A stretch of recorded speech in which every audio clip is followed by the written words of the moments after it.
want you to steal me that diamond. I'm not a criminal. Right. Neither am I. Now, This is the next setup, isn't it? everyone wants a piece. Cute little rock. I'm just here to look. No one can be trusted. Sophie, nice gun. And only one of them can win. But it's not who you think it is. I don't like those twist endings.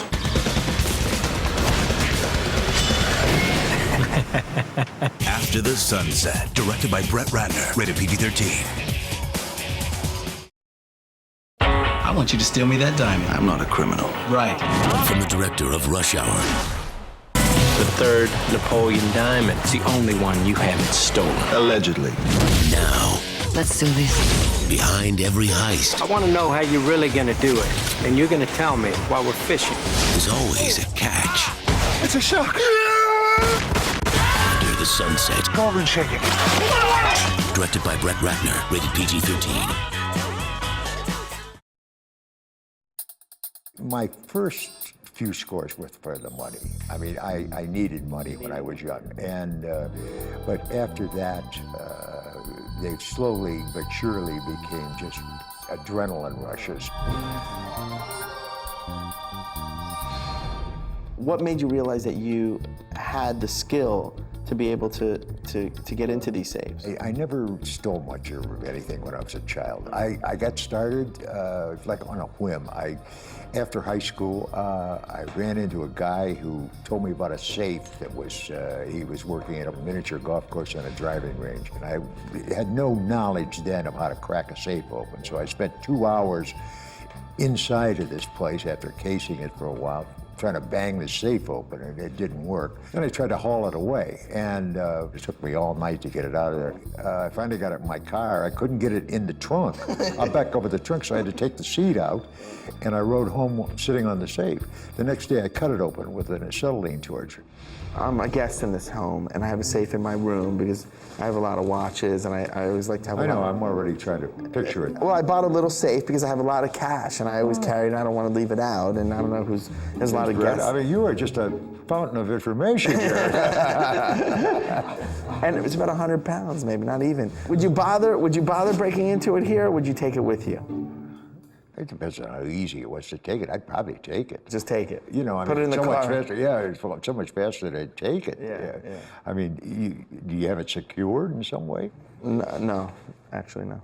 I'd probably just take it. But after today, I'm moving it. I'm going to hide it. It's going to be too late after today. You've hit a lot of big names. Who are some of the people just that you've taken? Robert Goulet, Phyllis Diller a couple times. I tried to get Elizabeth Taylor, but I never could get her to cooperate with me. I don't know, Bob Hope, I tried, but Bob was a little too smart for me. He never took much with him. How did you manage to get into these buildings, stay unnoticed, carry all this equipment, get out of the building with the safe? Everyone was different. I mean, usually I could find a flaw in their security system someplace. And that's what sometimes took me a great deal of time. My plan was to get in and get out. And if things went wrong, I always had a bunch of escape routes. I didn't want to confront anybody. And the one time it happened, it was an accident. There was somebody sleeping, and did you just leave, or did you continue with the robbery? When you found the woman unconscious on the... I continued with the robbery. I was going to leave, and I thought, well, hell, I've done it this far. I mean, yeah, it was a very, very lucrative robbery, too. Is there any reality to a perfect heist? There's always a risk, and that's what the adrenaline rush is.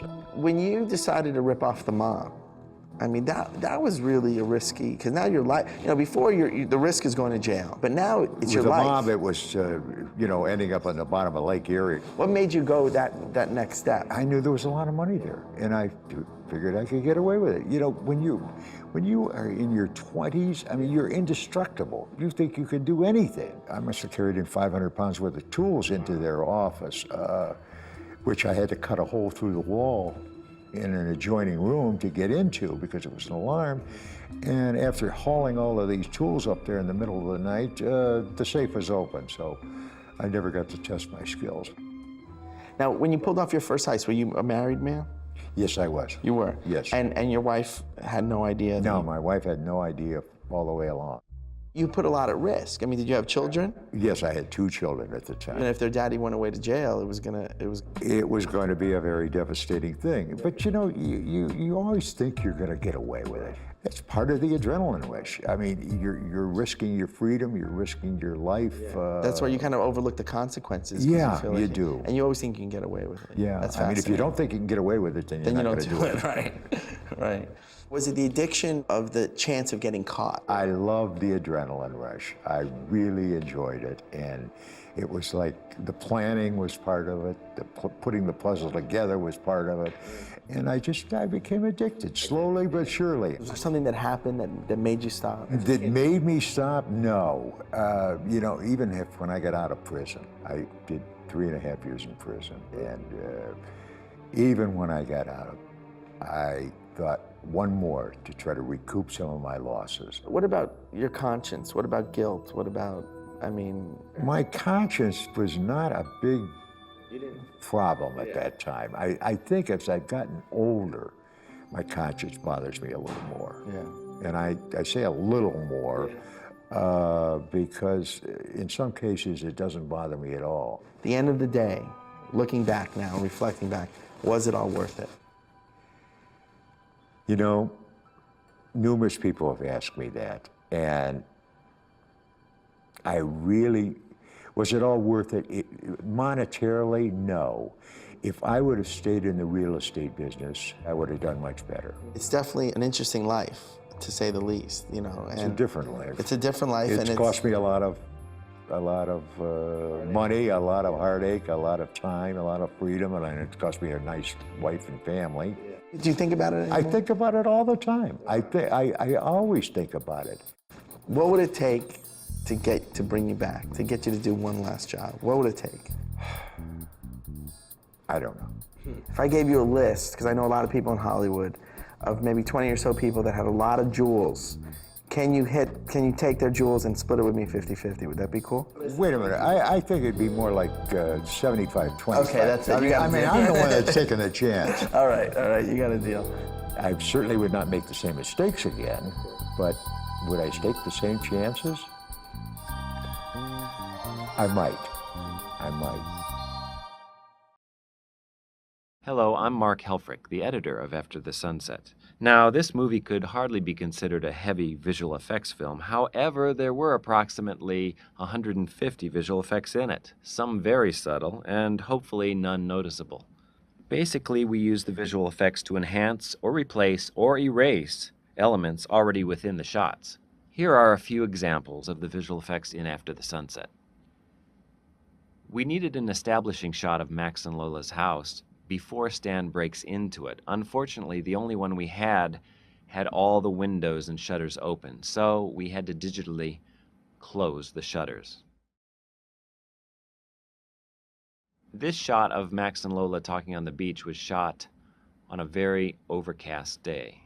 We needed a blue sky, so we replaced the sky, and since we were doing a visual effect anyway, we decided to clean up the seaweed on the beach.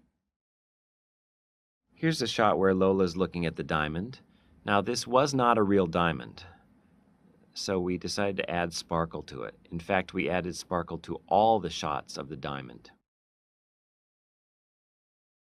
A mechanical shark was used for the boat scene, and as you can see, there was an umbilical cord coming out of the shark that enabled the effects people to wiggle the shark. So we had to remove the umbilical cord.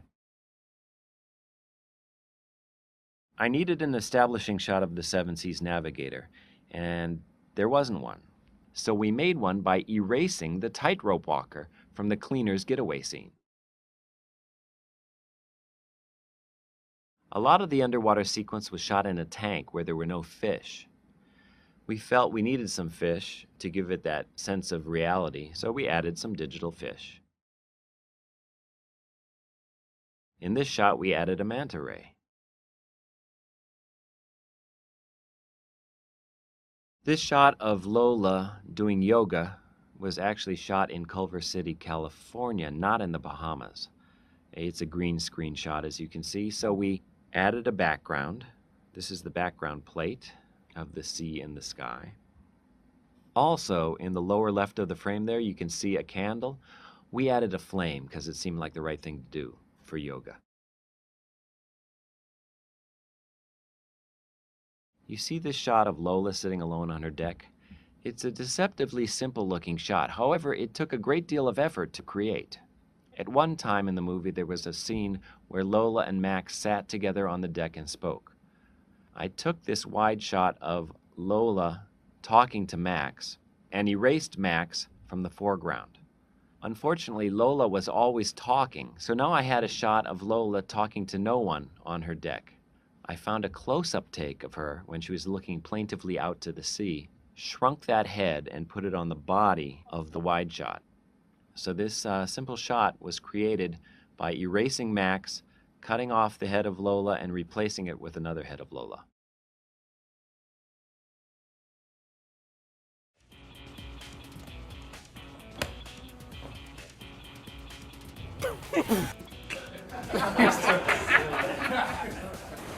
Where are you going? You said I need a hobby. Guess I'll go find one. Excuse me, ma'am. Where do you want the rest of this wood? There. Where? Come on, hurry up, play your stone. We're almost at Shikuiku. We're almost at Shikuiku. We're almost at Shukioku. We're almost at Shukioku. We're almost at Shukio. We're almost at Shuki. We're almost at Shukui. We're almost at Shikuiku. Oh, this is Sheila and Ed. Hey! Hi. They're from Orlando. I met them parasailing. So can you believe these tits? Huh? I'm a lucky man. You are an animal! I've gotten complaints that you've been bothering Omiri of the island. Sorry. I've gotten complaints that you have been bothering Omar Sharif.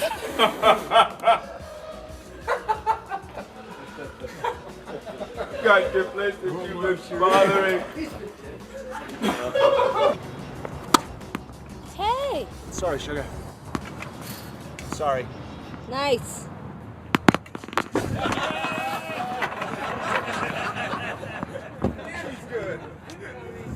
Agent Lloyd, figures you're a part of this.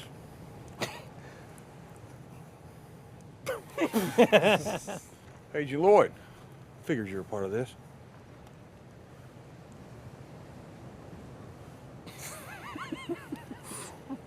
Agent Lloyd, figures you're a part of this. We're gonna take. I'm sorry. Sorry. Agent Lloyd. Rolling. Kevin, you should be up. Oh, sorry. Agent Lloyd, figures you're a part of this. We are going to take you and your friend in to ask you some questions. What? I don't know, man. See. Give us a smoke, will you, better? What? A fag. Did you just call me a fag? A cigarette. What you got in your ear? Did you just say fag? No. Give us a smoke. That, please. No, it sounded like you said, fag, give me a cigarette. No. I asked for that. A cigarette? Mm-hmm. But you didn't say, fag, give me a cigarette? No. Thank you, fag.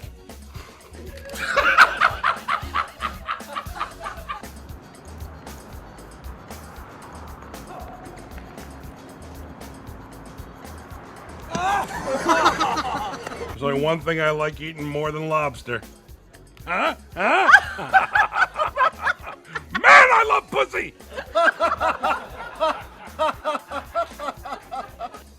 There's only one thing I enjoy eating more than lobster. Man, do I love lobster! He does. And pussy. Sometimes a deck is just a deck. But on this deck, we're gonna sit down and watch sunsets till we go old. What? We're gonna sit here and watch the sunset till we get old. What? I wrote my vows. What? I wrote my vows. You? What? What's going on? You tell me what's going on. Somebody snuck onto the cruise ship tonight. What are you saying? Somebody snuck onto the cruise ship tonight. What? Somebody snuck onto the cruise ship tonight. What? Somebody snuck onto the cruise ship tonight. What? Somebody snuck onto the... What? What are you saying? Somebody snuck onto the cruise ship tonight. What are you saying? Somebody snuck onto the cruise ship tonight. Someone snuck onto the cruise ship. What? Somebody snuck onto the cruise ship tonight. I don't understand a word you're saying. I'm sorry, let's go. I'm sorry. We were shooting, a lot of takes, and Pierce usually doesn't like to shoot a lot of takes, but he was really enjoying it because he had to kiss Selma, and he was not having a bad time with it. And I thought it was a great opportunity for me to play a joke. So on take 12, I told Selma to sneak out of the bed. I didn't expect Pierce to not feel me sneaking into bed because I'm about 100 pounds heavier than Selma. And when he turns around to go give Selma a kiss, my fat face with my tongue wagging out of my mouth was about an inch away from him. And he screamed as if I was inserting something into his anus, I swear. I mean, it was hysterical. That was scary.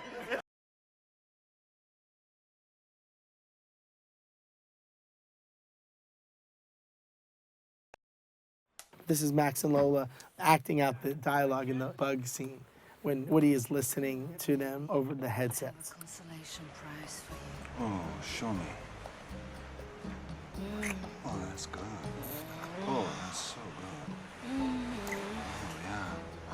Come over here. Move down. That's it. Okay, just move over. Turn over. Turn You're over. pulling my leg too hard. All right. Oh, yeah, like That's that. it. Oh, yeah. Okay. All right. Yeah. Feel good? Yeah. Oh, baby. Oh. Oh, yeah. Oh, yeah. Were you expecting anyone? Yeah. I've got a surprise for you. I've called a friend over. You're gonna like it. Your greatest fantasy's about to come true. Don't tell me. Mm-hmm. Yeah? Yeah, Max. Ménage à trois. Open the door. Hello, Sophie.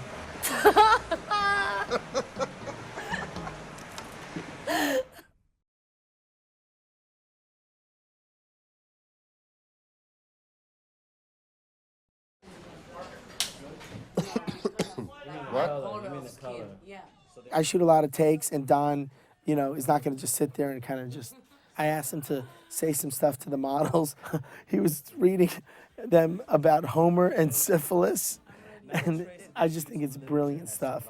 And listen to the models' responses specifically. Composed and transmitted for non-literate bards, for non-literate listeners. Do you understand what I mean? Not? You understand? I do. Okay. And she's lying. No. So She what doesn't we're even saying, understand the joke. listen, so basically what we're Yeah, saying... visitor. No, handle that. Oh my God. So basically what we were saying is that this predated written stories. So we were still a culture of storytellers, not of writers. How can I help you? You understand?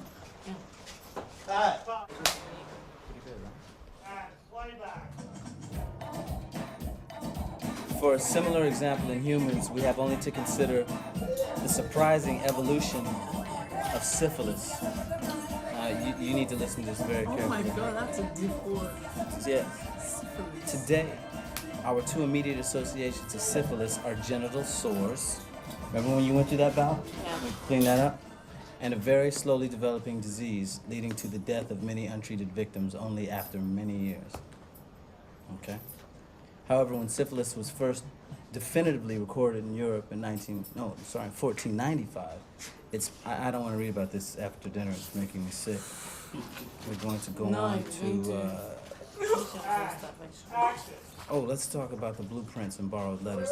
The second... Right away, then you glance up. The second strategy uses so-called logograms. Logograms, you know that? Meaning that handle that. Meaning that one written sign stands for a whole word. Now, remember we were talking about that before? Yeah.